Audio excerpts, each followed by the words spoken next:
Hello, I'm Tiffany Joy. I am an author and artist.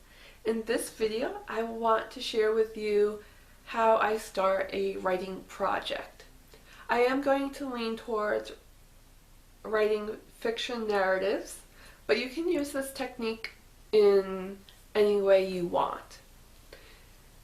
Now, to start with, I want to give you an overview of different types of starting in writing. You have typically two categories, two groups that you could fall into. Either a plotter or a pantser. Plotters organize everything, there's outlines, there's a lot of background stuff going on, and a lot of just in-depth things before they start. So they have the outline done, they have characters done, they have everything sort of in a sphere of organized. Pantsers write by the seat of their pants. They just sit down and write and write and write, and they might go back and edit as they're writing, but it's all sitting down and working as they write their story. I'm a hybrid of both, basically.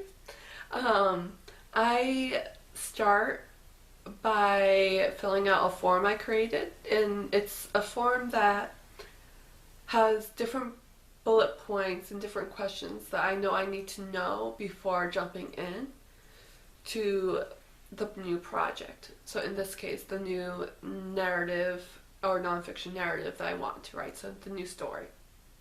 I have also worked on it or used this form for my article series, my blog series too.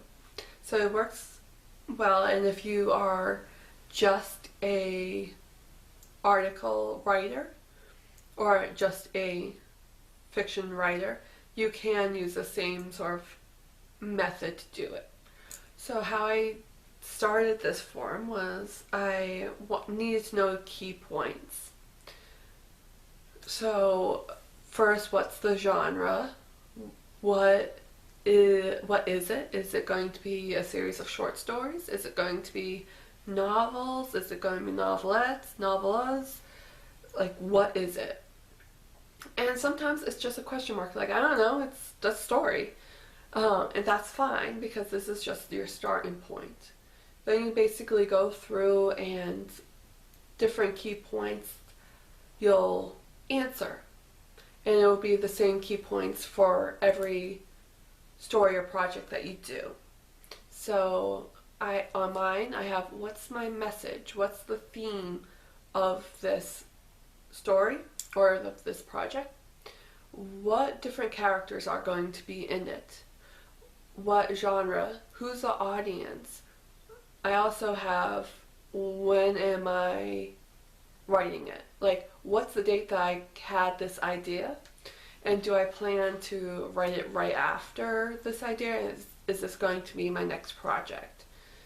If I have characters, I'll do brief character descriptions. I have a spot for that. If I have scenes or an outline idea, I'll write that down too.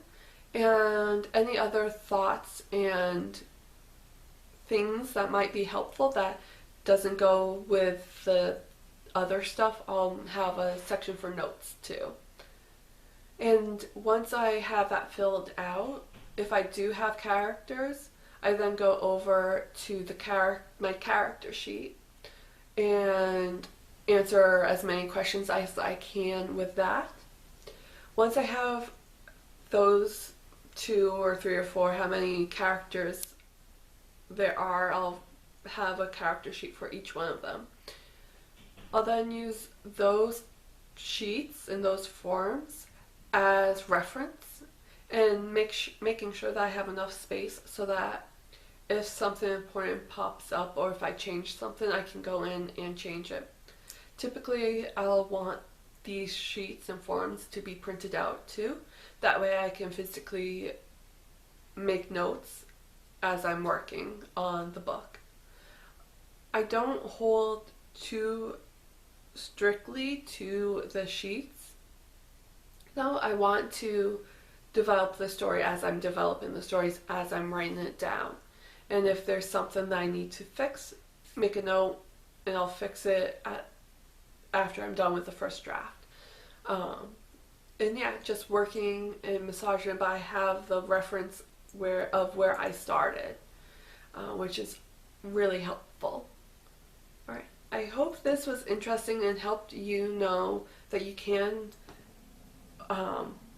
be a mix of both pantser and plotter. It's really going to come down to how you work best, what's best for your brain, and that is going to take some experimenting.